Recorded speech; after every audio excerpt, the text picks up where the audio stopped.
Hello, my name is Jan Mercer-Doms. I'm the Vice President of U.S. Development with Join Mayshad.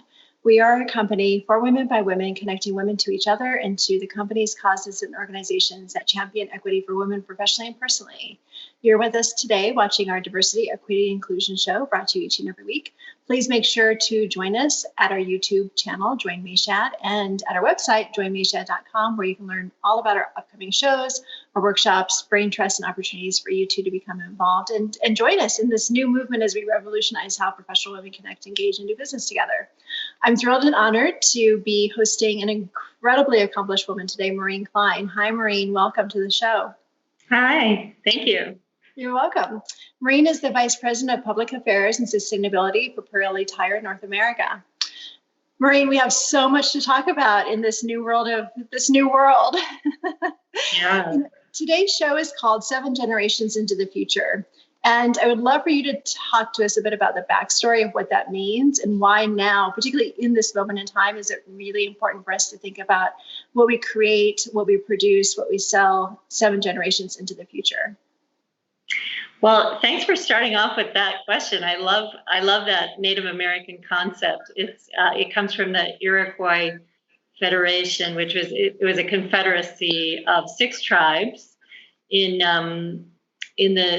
upstate New York and the southern Great Lakes in Canada, and so it was actually it's considered a model for democracy and sort of working together peacefully, right? Collaboration. And they had this idea that when they made a decision that they needed to look at the impacts 7 generations into the future. And a lot of people are kind of bringing this up lately in connection with sustainability, which is the word sustainability clearly means, can something sustain over the future?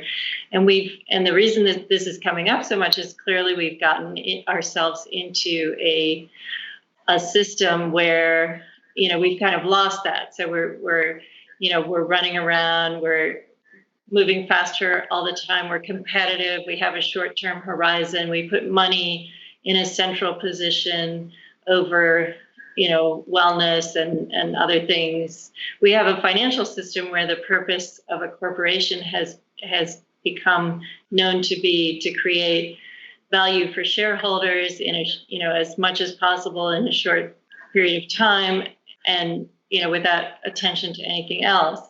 And so even before COVID, a lot of people were looking at this and saying, how can we go back to, or how can we go forward to a system where we're really thinking about our impacts and leaving the world better than we found it?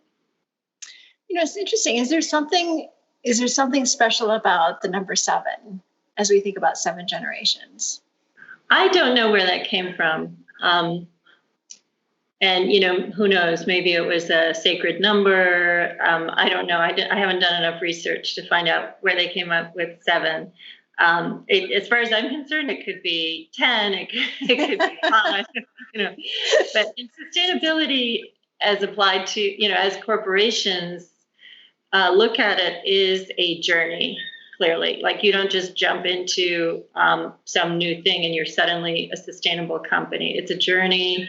And so it's always kind of, you have targets, you have goals, you move them, you hopefully make them better and more aggressive as you go along. And the ultimate goal, presumably, should be for companies to become regenerative, so that they're not only, limiting the harm they do and possibly creating some good, but actually being regenerative forces for future generations. So I think that's a really long-term, ambitious vision.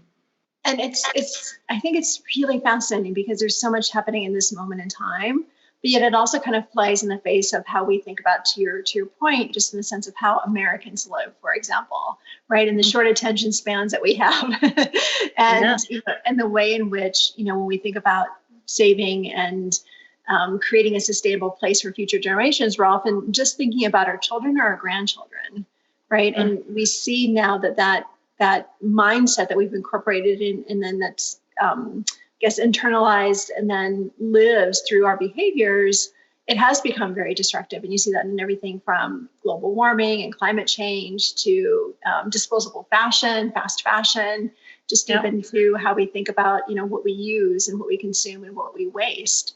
Do you think in this moment in time, just even at the individual level, there's, we know that, companies are taking different steps, and we can talk more about, just even how we think about ESG and the way in which investors are becoming wiser in the sense of how they're allocating dollars to do good, but just even as we consume.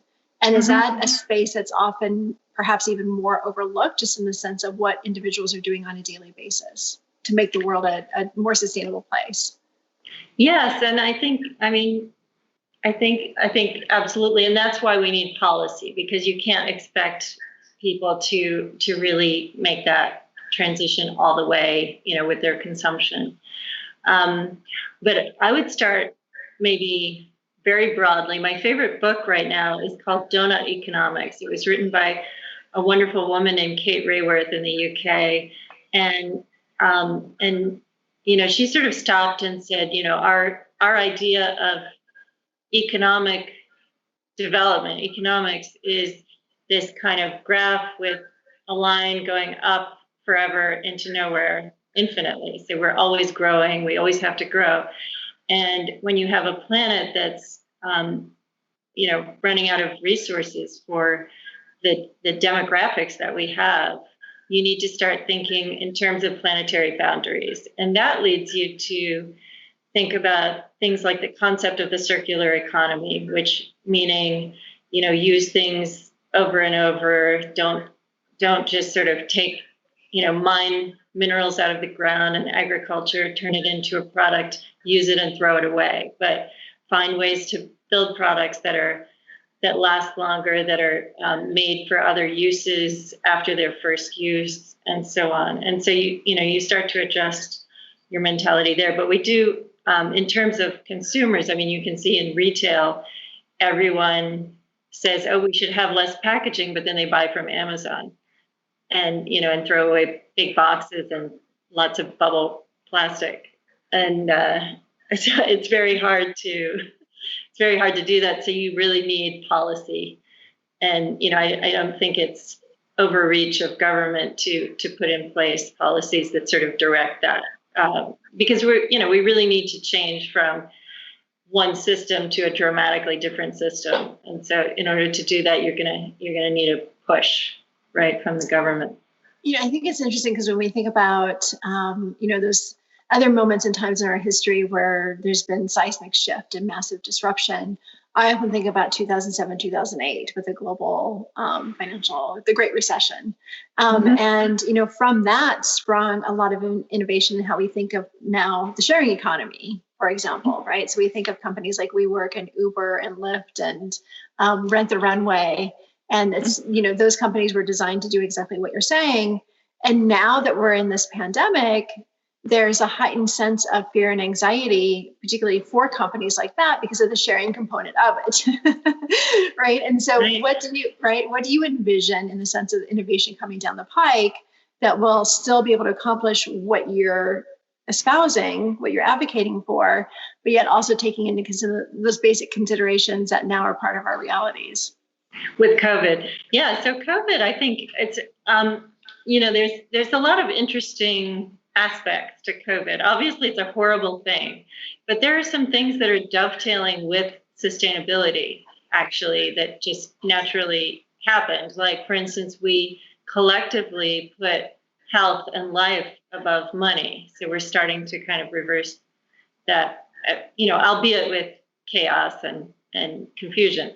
But eventually we might get to the point where we say, health is a societal value that we want to put really right at the top. And also wellness and nutrition and so on, and health of individuals, but also health of our systems.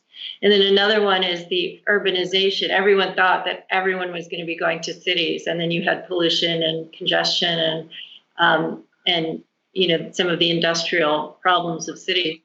And we may, depending on how long this is with us, we may see, we've discovered, everyone's kind of woken up and discovered that, you can work remotely and you don't have to travel.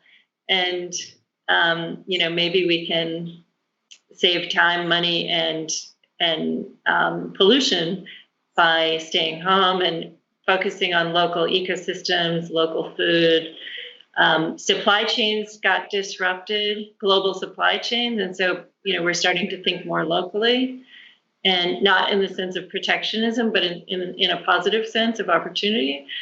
And so I think, and the other thing is, because so many people have been really concerned about our system and what it's created and the legacy and, the future generations, the disruption, as you said, is an opportunity to actually, step back and have a reset and a redesign and think about, what do we want our system to look like? What do we want our individual lives to look like?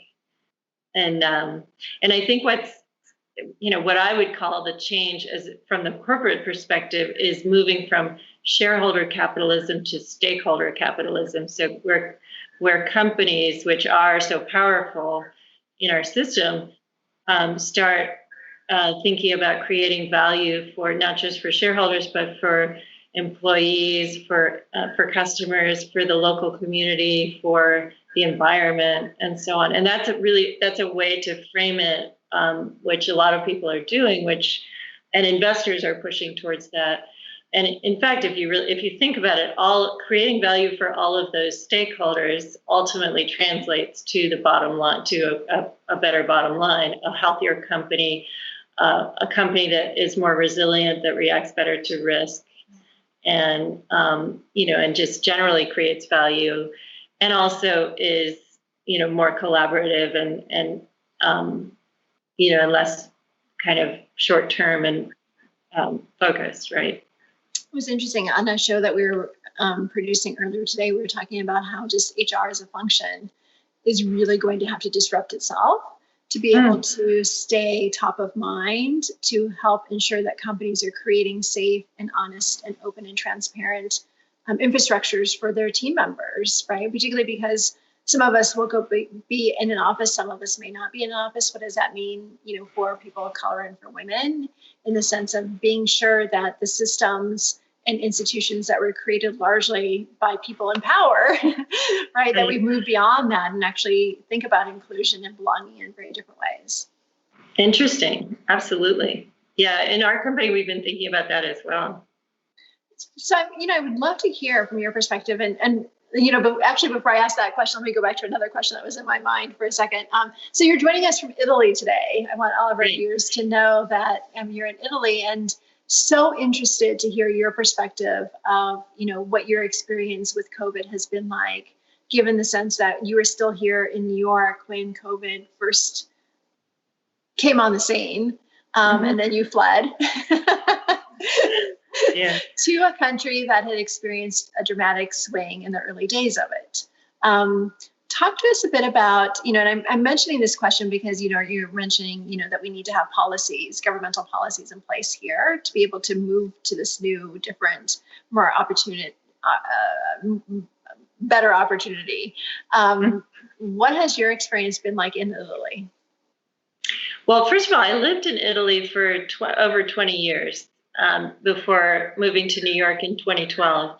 So I've actually been, kind of, even though I'm from Washington, D.C., I have a little bit, there were certain things that sort of shocked me, like healthcare, like our healthcare system, when I moved back, right?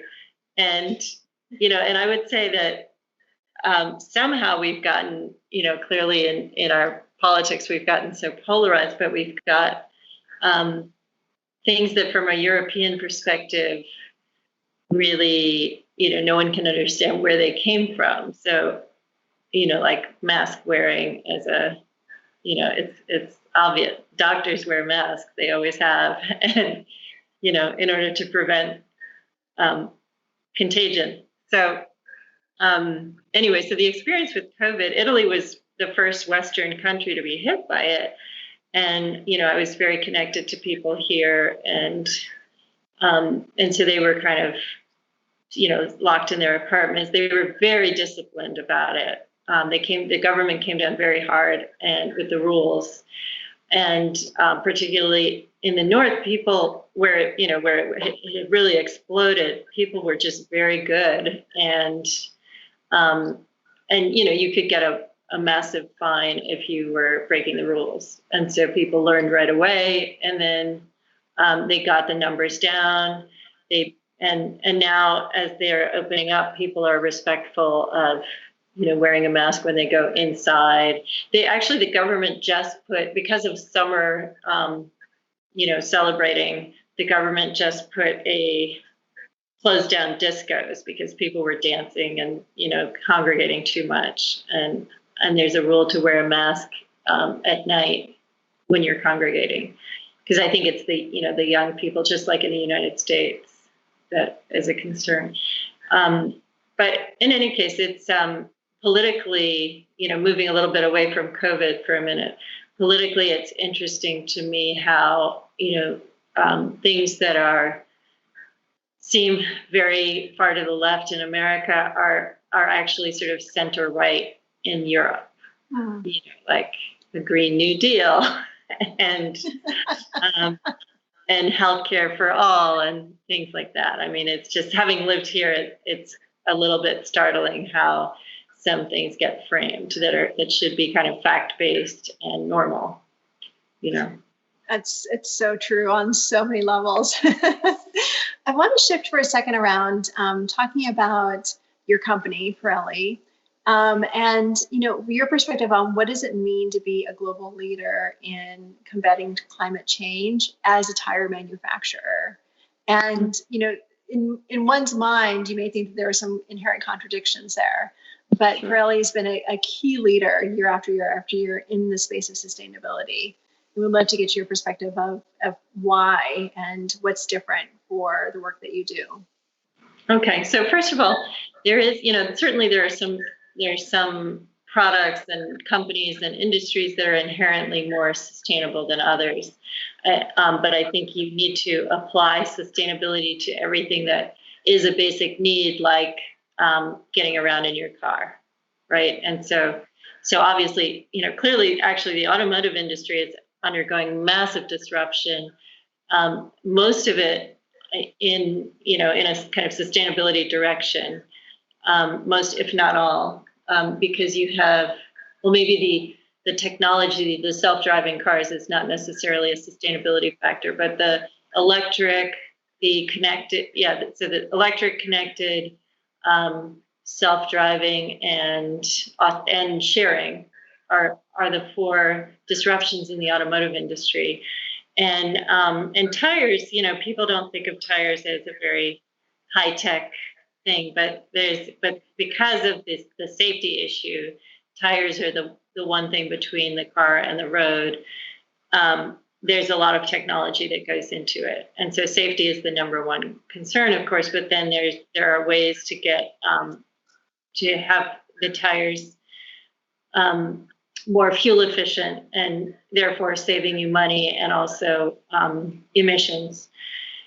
And then the other thing I'd like to bring up, we talked about the circular economy. The other big thing in sustainability is to know your supply chain and to source responsibly. And that includes, so I'll just mention one thing in tires is natural rubber, which grows on trees. It's kind of like maple syrup.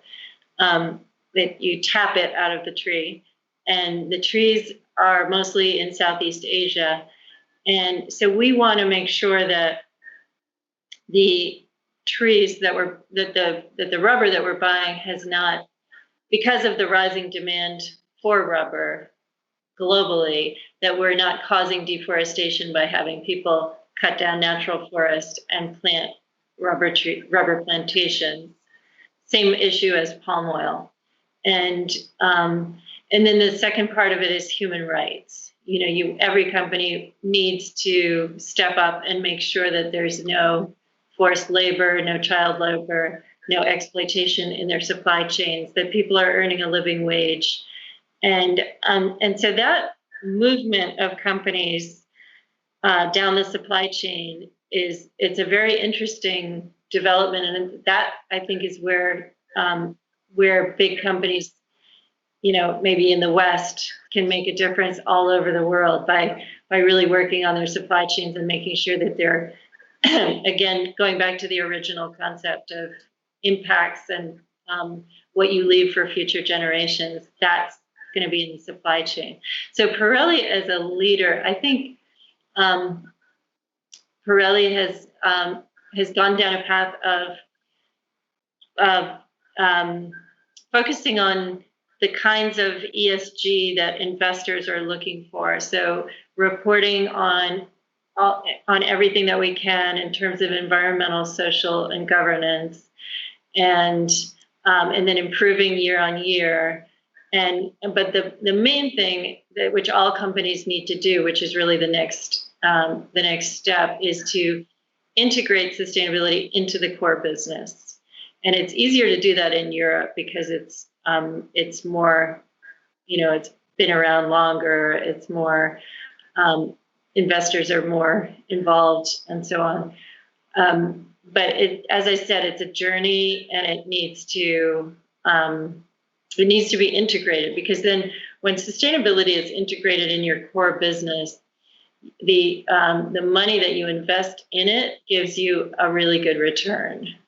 Whereas in an old model where maybe a company would go about polluting, let's say, and then put money into a charity on the side to do a project, that money, in terms of the return to the company, is a negative return on investment. Whereas if you are integrated and you're really you're moving your whole business in the direction of sustainability, it can be a positive return on investment.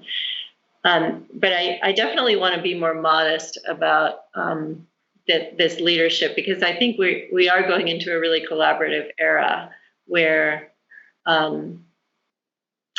everyone needs to go in that direction. Luckily, sustainability has, even though it's been voluntary, there's been a lot of alignment, and so we work with our competitors especially on the natural rubber issue, because it's an issue that's bigger than us, and so there's a lot of collaboration. We work with the automotive industry in general. We work with our whole value chain. We work with investors, and I think even the question of leadership needs to be more collaborative. Like, everyone should be a leader. That makes sense. That makes so much sense. I'm interested to get your thoughts on, the earlier part of our conversation. We were talking about how, one of the things that COVID did was displace the value that we place on money in favor of health and life. And yet then I'm wondering, in this moment in time, also, when we know that ESG funds, for example, many of them have outperformed the S&P 500 consistently for quite a while now. So there's obviously a very, what is the word I want to use? Like, there's an obvious return on the investment, because you see that the funds have performed better, right? So it's very black and white. It's very cut and dry. It's very much there, right? The data is there. So I'm wondering, are companies now wanting to do the right thing because they truly do want to value all of the things that you've been talking about? Or is it also due to the fact that, let's face it, it's good for business? Do you know what I mean? Like, there's that interesting sort of shift. Well, I mean, certainly, I guess I would answer that by saying a CEO who, in the past, there have been cases like this where a CEO wanted to do all these things, but it wasn't good for business for whatever reason, and it didn't work out. And then there are CEOs that are only doing it because it's good for business, but who cares? It's the right thing. And I think as the momentum builds, you see cases where it's really a question of change, right? Generational change. Like, some people who are older suddenly wake up to climate change because their grandchildren told them about it and were marching in the streets, and so I think the business case is there, as you said. People need to adjust to it. you also need to be creative when you bring about change in a company.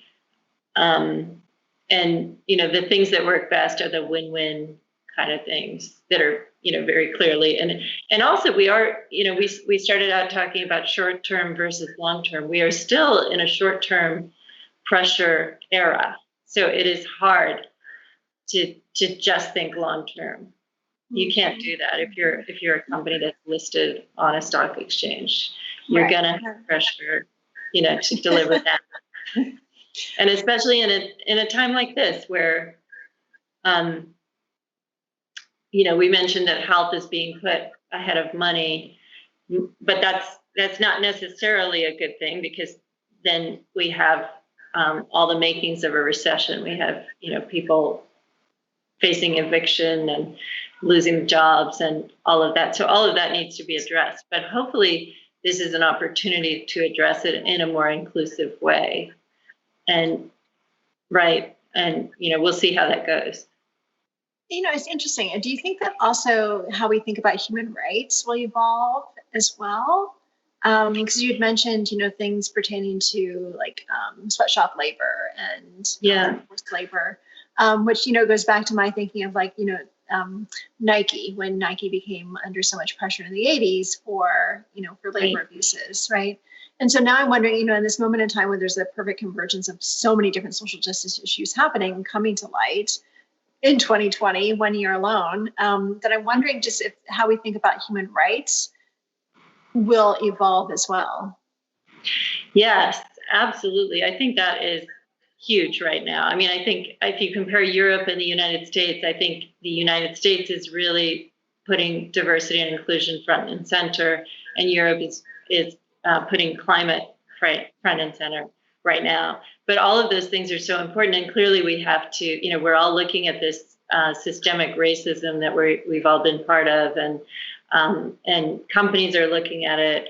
There's just this huge focus on diversity and inclusion, and I think that is wonderful. And then when, some of the work I'm doing in, not just me, but the work that everyone is in sustainability is doing in responsible sourcing, looking for, we have an automotive industry committee that's been looking at this, like, can we come up with systems or templates or something so that it becomes automatic and easy to track human rights in our supply chains and, in everything that is going into a product, where it comes from. And I noticed that Tiffany, the jewelry store, they put out an ad that about, now I can't remember what it says, but it's a diamond ring. And instead of having the focus be on, the romantic, the engagement ring, it says that their diamonds are the most, responsibly sourced with, I forget again what the tagline is, but it's wonderful. I mean, it means that they have understood that people really care about that.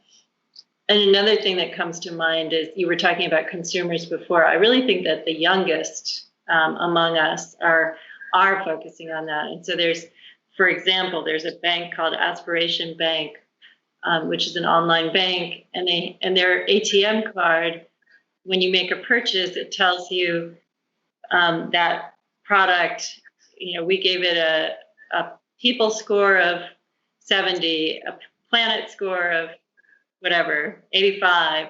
And I forget what the other one is, but there are more and more things like this that people want to know, am I purchasing a diamond that is a blood diamond, I think now. That's so fascinating. And I'm wondering, with that technology sounds amazing, by the way. Yes. But I'm wondering, so we talk about this a lot in the DEI space, and the old days, how many companies had CSR policies and programs in place, and companies may have affinity groups or employee resource groups, or they may have, some sort of initiative that they've subscribed to and adopted. But in many instances, what we found is that it's something that they check off a box without any sort of larger placement, to your point earlier, putting into the larger context of the overall business strategy. right? And so I think it's going to be really important for consumers to really think through, like, how do you filter through that noise? Like, how do you really get to the heart of the matter of what companies are really truly doing good versus what companies may have all the best intentions in the world of doing good, but simply weren't able to get there. Mm-hmm. How do we reconcile that for ourselves as consumers and investors and spenders? Yeah. So, I mean, first of all, I think checking boxes is a start. Like, people talk about greenwashing all the time, and I almost feel like sometimes if a company in the United States announces a green initiative, it's automatically considered greenwashing. But greenwashing, in a way, is a place to start, and then you keep going and you keep getting deeper and deeper and deeper. There are definitely financial analysts on the investment side that are very good at figuring out what's real in a company's sustainability program, especially in terms of risk management. And people say, back to your point about ESG performing well, people say now that a company with good ESG is a company that's has a good risk management program, and therefore it's going to be well managed, and therefore it's going to be less susceptible to, with notable exceptions, but less susceptible to, problems of that. The other thing that you reminded me of is when we talk about diversity and inclusion, of course, diversity can be an exercise. HR can say, okay, we're doing these hiring practices, we've got these numbers. That's diversity. But inclusion is a whole different matter, and that's where the substance is. Is it a company that listens? Is it a company that incorporates those ideas of the different perspectives? And that's where you get the value, right? Yeah, absolutely. And I think that's, even the word diversity, I think is it's absolutely something that you measure, but inclusion is the experience, right? The lived experience of what it means to actually be a part of something. Yeah. Right. And it's, I think in this moment in time too, there's so much opportunity for companies to really wake up and realize that now's a prime moment in time to think about it differently, right? Because as we know, month number 1 of COVID is very different than month number 5 of COVID. And I think that we're learning more just around, what do people really truly need, want, and desire in the sense of how they show up to work, what kind of company, what kind of team do they want to be a part of? And it's, for all the horrific things that are happening right now, to your point, it's also an incredible opportunity for innovation and to really think about like what comes next, right? Mm-hmm, absolutely. Yeah. PIRELLI, like what would be your vision, knowing what we know now, right? Thinking about maybe not 7 generations into the future, but maybe, the next 10 years. For you in your role, what would be an ideal long-term vision for you as it pertains to your work at PIRELLI? Okay, so PIRELLI has goals that are very ambitious, and I love them, about more renewable materials in our products and carbon neutral by 2030, things like that. My personal goal, which is my own thing separate from PIRELLI, but what I love about my job is that I'm in the crossroads between public affairs and sustainability. And often in the past, big companies, especially the bigger companies, have had maybe some trouble connecting the public affairs or lobbying people with the messages of sustainability. And, there's been a misalignment, probably not, by design. I mean, certainly not by design, but just the complexity, right, of a big company. And also because the lobbying world, has certain habits that are that have formed over the last several decades and are hard to break. And but it's interesting to me, coming from Europe but being from Washington originally, to go back into this Washington bubble and sort of see that there's a nearsightedness in the lobbying world and this really needs to change. And I think that this is the next frontier. It's not only what the company is doing with its own operations, but what is the company's influence, political influence on, at a grassroots level. What does the company stand for? How is the company taking that message out and beyond? And, I think there's a new thing about brands taking stands, right, on Patagonia for national parks, things like that. And if, since brands do have this level of power, it's pretty important they're pretty influential.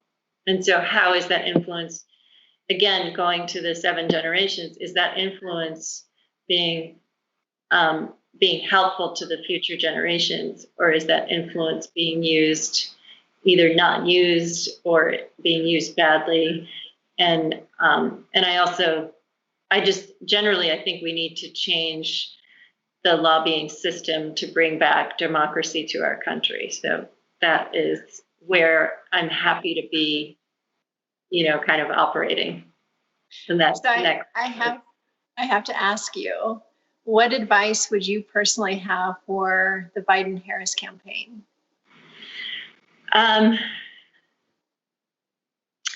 Gosh, I think just common sense, right? Can they find ways? Can they? First of all, I listened to Michelle Obama's speech, and I loved what she was saying about empathy and about basic goodness and so on, and this whole thing about when they go low, we go high, and and don't kind of stoop to whatever it is, name calling or So I think they're off to a good start. I also think it's so important that we figure out how to really bring this country together. I don't know how you do that, but definitely a lot more listening needs to take place. We need to, even despite the fact that we're not gathering in person and we're all somehow connected anyway through video, but we need to work on those messages of unity somehow. So I'm not a politician. I don't have advice for them.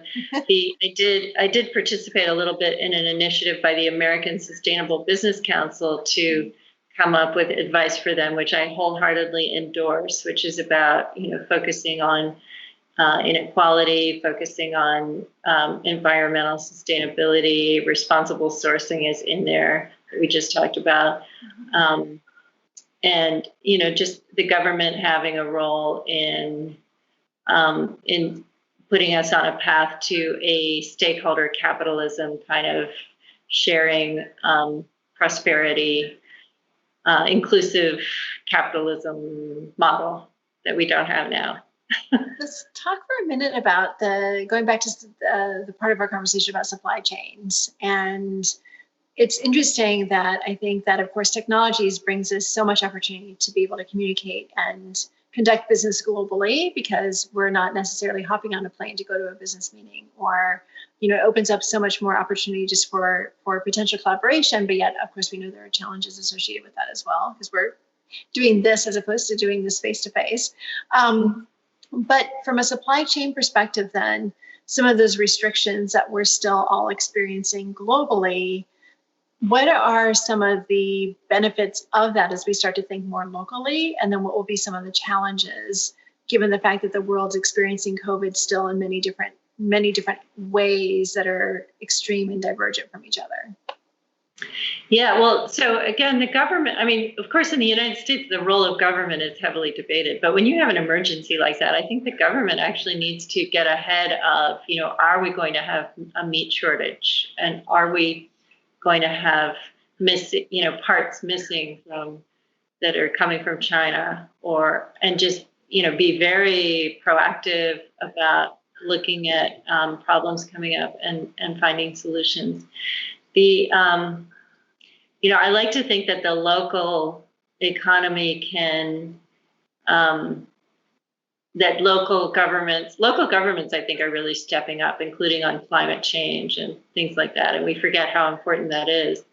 But I think I like to think that local economic development is going to be happening more and more in a spontaneous way, but directed by local governments, and that, we'll have kind of more of a feeling of community. Because as we become isolated, we're also moving in a certain sense towards us having a sense of community and developing that.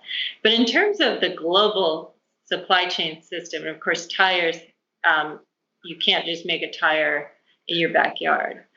I think about globalization is that some of it is completely absurd, and we need to we probably need to step in with some policies to make sure that a $5 T-shirt wasn't made from cotton that traveled all over the world 6 times, right? That makes no sense.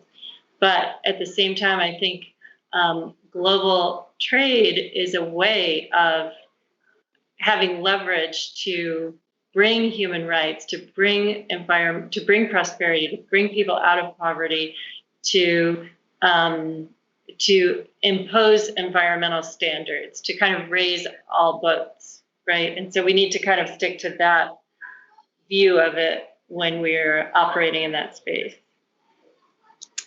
Maureen, thank you so much. One final question for you.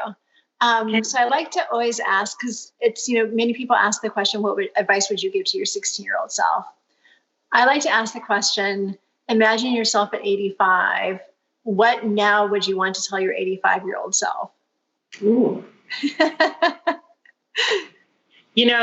A friend of mine made a 5-year plan recently, and I thought that was a brilliant idea. So I started to do that, but then I realized that 5 years didn't make sense. And what one should do is start backwards. So, like, for instance, my grandmother died at 102.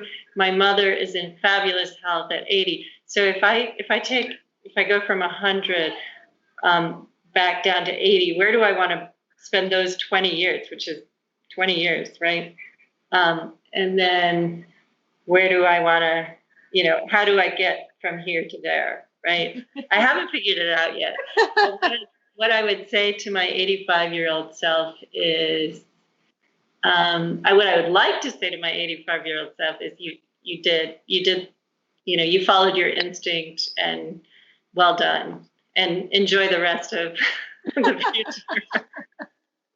What would you say? Oh my gosh, I don't know. I've never been prepared for this question. Never ask a question that you can't answer. I think honestly, probably something along the same lines. Like, it's finally time for you to take a very long vacation. You can now retire. I think I would say now it's time to live in Tuscany and write that novel. I think I would say, I think what this moment in time has taught me is that, everything happens for a reason. And even though you may not understand it at that moment in time, where you are today is the sum of all of your parts. And don't forget the fact that your history and heritage got you to where you are today.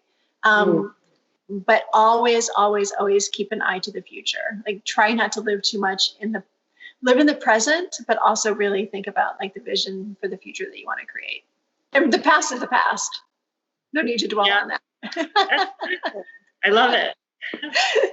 Maureen, thank you so much for being with us here today. It's such a pleasure, and we definitely should stay in contact, and would love to have you back on the show as well. As we, I know that, as we continue to progress through 2020, all of these conversations and issues that we raise around ESG and sustainability and supply chain are going to become even more pressing and more critical. And as we, think through exactly what does human rights look like in the, everything from the governmental context to the company, to really how we really, to your point around what Michelle Obama said around, empathy and compassion and understanding and tolerance. And it's going to be an incredible next 4 years. And to be able to be a part of, being on the forefront of changing that. Congratulations for all the work that you're doing. Thank you. I'm Jan Mercer-Dimes, the Vice President of U.S. Development. We've been having this incredible conversation with Maureen Kline today, and invite you to come back each and every week for our Diversity, Equity, Inclusion show. Join us at joinmayshad.com and subscribe to our YouTube channel. Have a great day, everyone. Bye.